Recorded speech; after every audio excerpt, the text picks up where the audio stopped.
Vasario 2 dieną Prienų Žiburio gimnazijoje pristatyta visiems žinoma, bet nelabai populiari Lietuvoje sporto šaka – golfas. Mokyklos sporto salėje žaidimą išbandė gimnazijos antrokai. Plačiau apie šį sportą papasakojo Lietuvos golfo federacijos direktorė Aušra Ribikauskienė.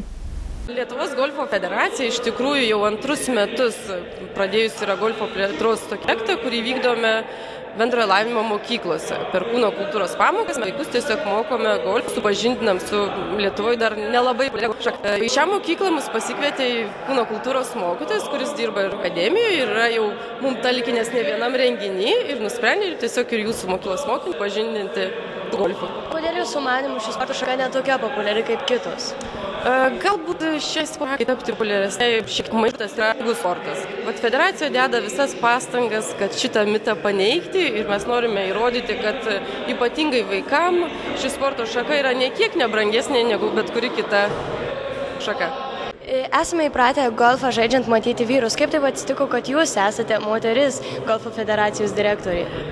Galbūt mes įpratę matyti per televiziją žaidžiančius daugiau vyrus. Žinome garsias pavardės, matom jų žaidimą, bet iš tikrųjų labai žaidžiančių. O šis sportas ypatingas yra tuo, kad sportuoti gali bet kas. Tiek vyras, tiek moteris, tiek vaikas, tiek suaugęs ir žaisti gali vienu metu vis kartu.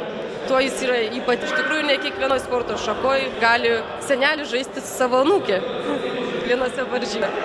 O yra šios sporto šakos būreliai, kurios gali lankyti vaikai? Taip, žinoma, yra ne vienoje Kauno mokykloje, yra prekybos centre Molas, įkurta uždarų patalpų golfo centras, kuriame vyksta būreliai.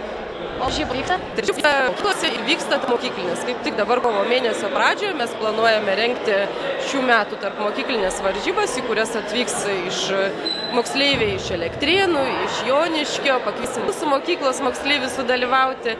Tiesiog, kad vaikai susipažintų su golfu ir pamatytų, kad tai tikrai nėra sudėtingas, o yra labai linksmas ir smagus žaidimas. O kaip dar ketinate populiarinti šią sporto šaką?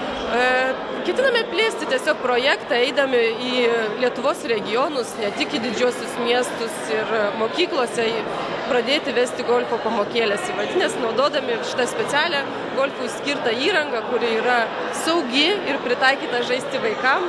Yra, nežinau, smagi, tikrai naujas dalykas ir vaikai labai entuziastingai šį sportą priima.